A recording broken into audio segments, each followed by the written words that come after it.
Saxon Algebra 1, Lesson 34.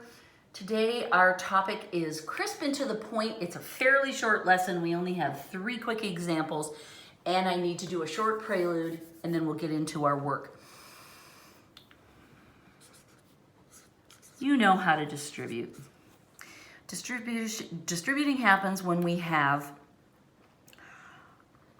one letter or number on the outside and then 2 things on the inside that can't be added together, right? If we can add these 2 things together, then it's just a simple multiplication problem. But a lot of times we'll have combinations of letters and numbers and we can't add these 2 together. So what we have to do is distribute, right? And when we do, we get something that looks like this. We multiply the first 2 and then we multiply the second 2. When we are doing so, we call that distributing, right? But we can also go in the other direction. If we have 2 terms that look like this, we can say, hey, look, these guys have something in common. They both have an A. Let's pull the A out of each of those terms and write it separately so that we can really focus on that commonality that they have. And if we pull the A out and then we write what's left over, we come back to this form of the expression. We call this factoring.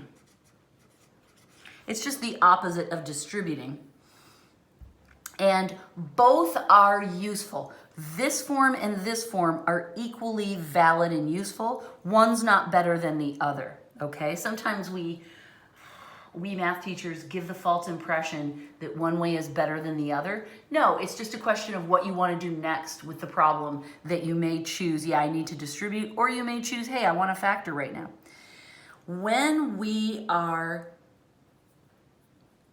in factoring mode, when we're going this way up to this, and we identify that, hey, both of those terms have an A in them, let's pull it out.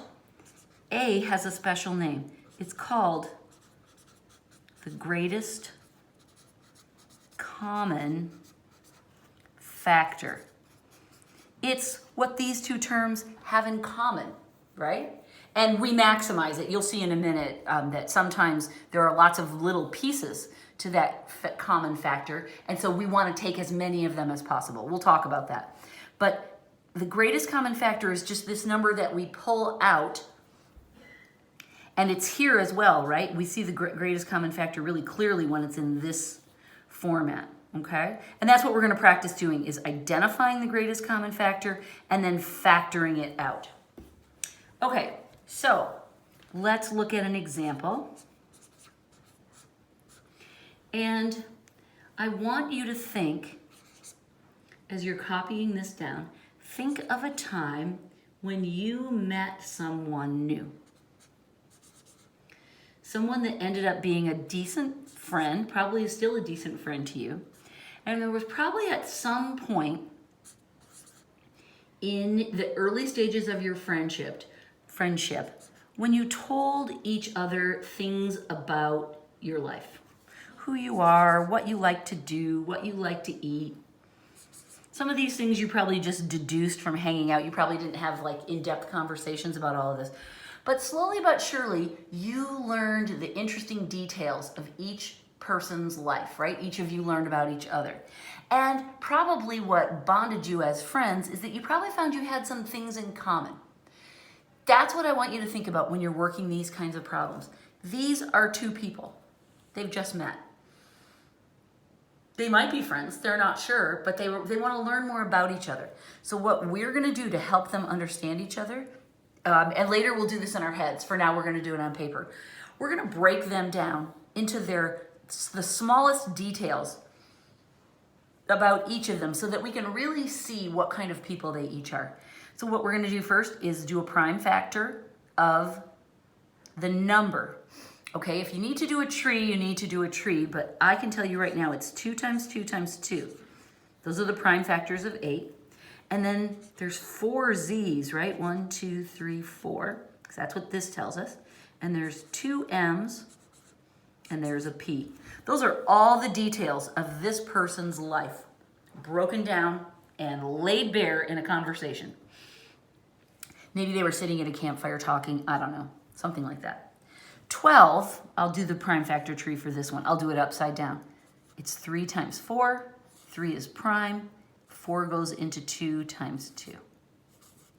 So this guy's prime factors of his numbers are 2 times 2 times 3, and then 3 z's, and 4 m's. Uh-oh, I'm gonna have to go to a second line.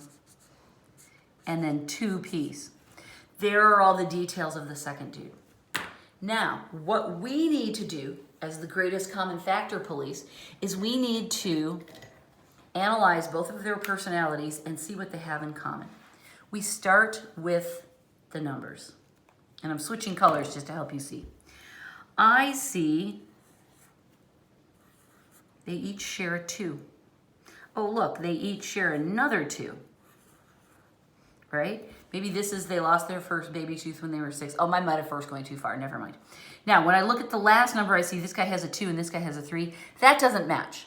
So we can't circle that because they don't have that number in common. They each have a pair of 2's in common, but not a third pair. Okay, now let's look at the z's. 1 z apiece, 2 z's apiece, 3 z's apiece. This guy has 1 more z, but he's run out. So they don't have that in common. They just have 3 z's in common. Let's look at the m's. 1, 2 on this side, 1, 2 on that side. And then the p's, there's 1 and 1. Okay? Everything that I've circled matches between the two terms, so that can be pulled out as the greatest common factor. So I'm going to pull it out. I'm going to leave it unmultiplied first. It's 2 times 2 times z times z times z m m p. I pulled that out of both sides, didn't I? And so now I can rewrite this 4 z to the third m squared p. I'm just condensing that, right? 4 z to the third m squared p. That's the right answer. In these problems, all we're doing is finding what can be pulled out of both of them. We're not writing the full form of this way, right? I don't care about what's left behind right now. Later, we'll worry about that. But here, I'm simply finding the greatest common factor. Okay, let's do that 2 more times.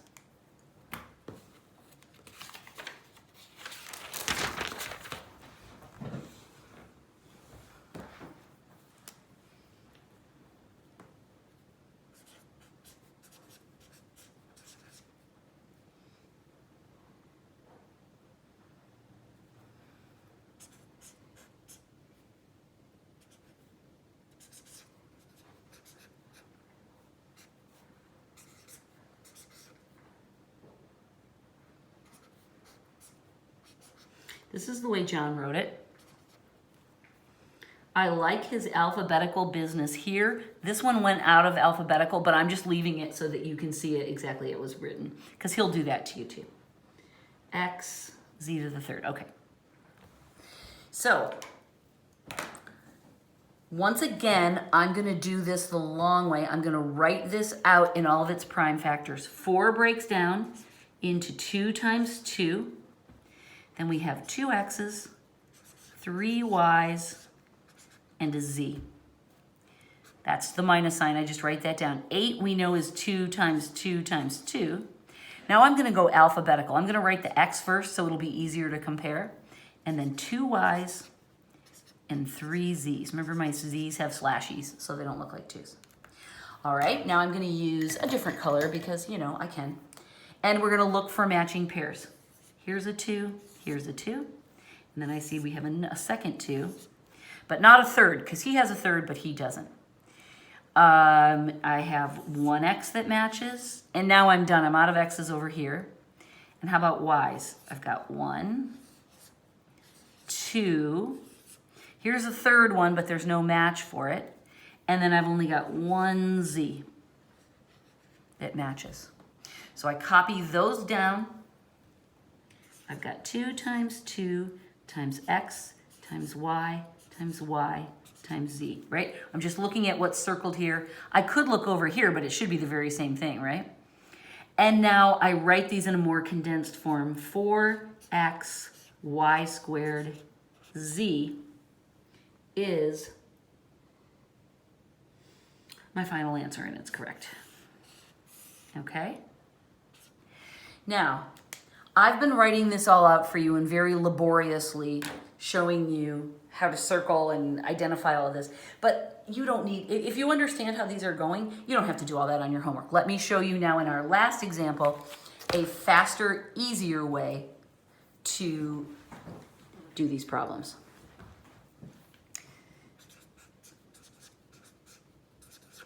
I'm copying the whole thing down again.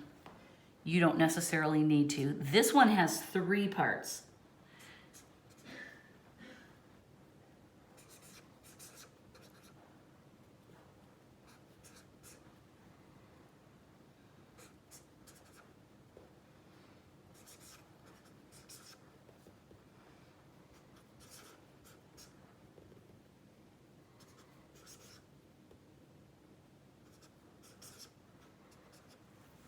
That last one is p to the 15th. That's crazy. Don't let it freak you out though. Okay, that looks correct. Now, I'm not gonna write this all out in its most detailed form, right? Like the friends getting to know each other.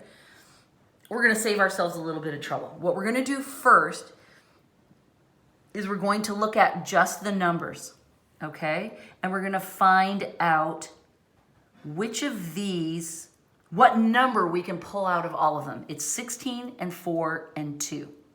Well, these are pretty straightforward numbers because I know that 2 is the smallest number, and I'm pretty sure 2 can find itself in 4, right? That's 2 times 2, and it can find itself in 16, and that is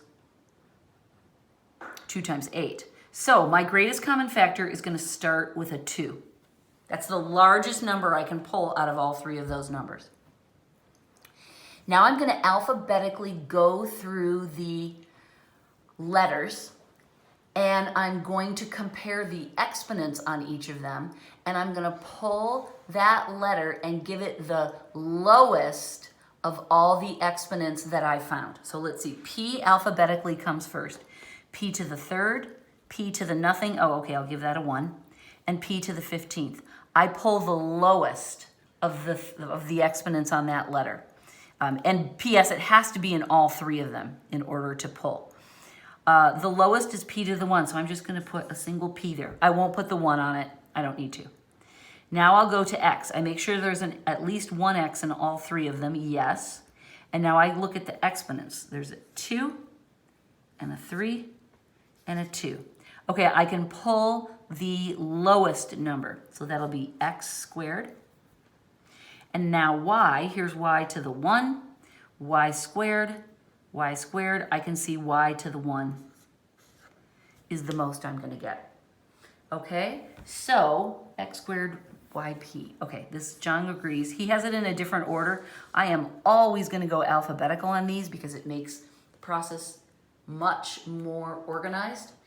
But compare, you have to do the number just by using common sense and figuring out what number goes into what. Prime factoring will help you. But then compare the exponents on the same letter and choose the lowest number. If, like in this, if the letter doesn't show up in all of the terms, you can't pull it. Okay, the letter has to show up in all of them in order to be in the greatest common factor. I think that's all I have to say. If this is confusing to you, go ahead and keep writing out the detail and circling. There's nothing wrong with that. It just takes a little bit more work, but you know what? You get the answer right the first time, you've saved yourself some trouble. Okay, this is something we're gonna be doing much more with. We're gonna build on this. You'll get more chances to practice. Yay, you're done. Thank you. Goodbye.